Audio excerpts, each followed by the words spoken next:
In our previous manifesto, we discussed the birth and the origin of the prophet Joshu. In this manifesto, we will discuss the foundations and the brief timeline of what is known as the Roman Catholic Church. Now, after the death of Joshu, the assassination by the professional priesthood, who of course gave him up to the Romans, and he was duly put to death by the traditional methods extant in the area at that time and still extant in the area to this day, and that is death by stoning. Now, it wasn't until 300 years later that there was cobbled together what we know today as the so-called Holy Bible. And that was at the instigation of the Emperor Constantine. Now, Constantine was a Roman who had converted himself to Christianity, but Constantine was no fool. Constantine was well aware of the power and wealth of the professional priesthood of the Jewish Knesset.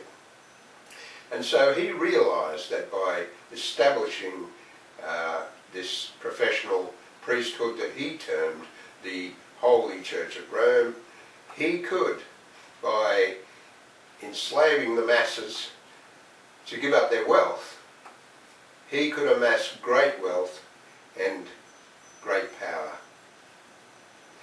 Now, the first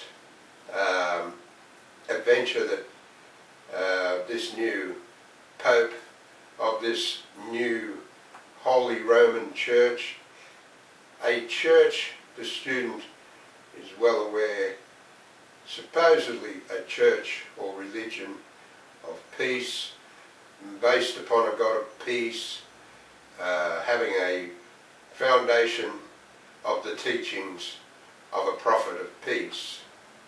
A prophet, as we have examined previously, assassinated. Now, the first adventure that Constantine embarked upon was the destruction of the sacred texts held within the library at Alexandria. And so he dispatched a bunch of Christian priests off to that great city, and they stirred up the mob, who then sacked the library and set fire to it, and in an effort to destroy all the holy texts at the time. This was nearly successful. Some records were rescued and the library restored. Not satisfied with this, Constantine again dispatched a band of Christian priests to the city, and again they stirred up the mob on the claims of blasphemy, and once more the library was sacked and burnt, and this time, of course, they were successful. Almost all the sacred texts of the world's religions were contained at that time in the great library of Alexandria, and subsequently have been lost to the world. Now, Constantine's next great adventure was to sally forth at the head of his Holy Roman army, and off he ventured out to conquer all of Europe, all of the Roman Empire at the time, and he proceeded to establish this new Holy Roman Church by slaughtering and razing to the ground. And so all of the populations of the European countries were subjected to the sword of this religion of peace. And any who objected, any who would not bow down and accept this new Roman religion of peace, were summarily executed or tortured to death. This was a savage and bloody adventure that did indeed establish the Holy Roman Church of Peace. Now, as we move forward in time to the 1400s, to the period historically known as the Dark Ages, and what we know as the Great Inquisition, written down in history as the Great Burning Time. Now, once again, the Roman Church of Peace established itself in a manner that the history books relate as a terrible, violent and bloody history.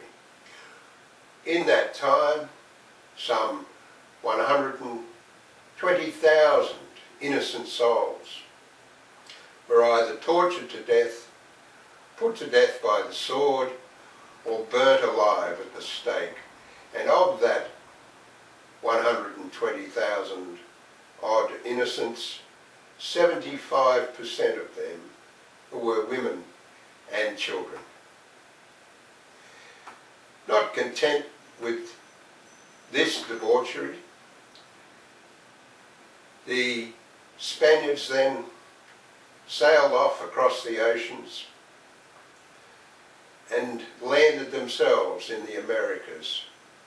In the Southern Americans, they duly set about once more subjecting the innocent populations to the sword in the name of this Holy Roman Church. And they have duly slaughtered and annihilated the faithists of the Southern Americas.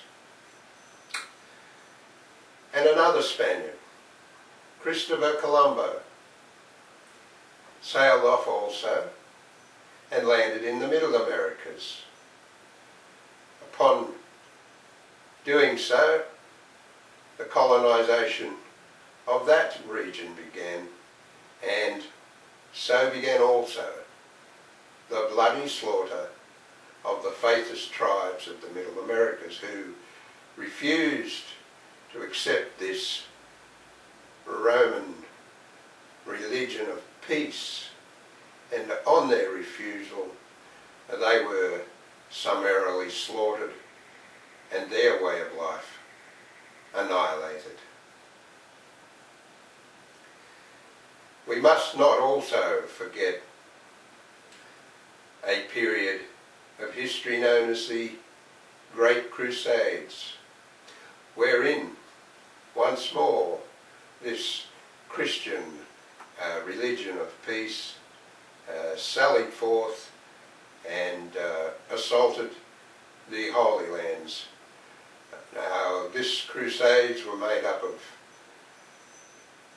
both commonly peasant class and the upper classes of Europe, and they, on their journey to the Holy Land, pillaged, raped, destroyed and murdered, a fire trail of destruction. On arriving in the Holy Land, of course, the debauchery continued, the slaughter continued, and in that 200-year period of the Crusades, another 200-odd thousand innocent people who were slaughtered in the name of this Holy Roman Church of Peace.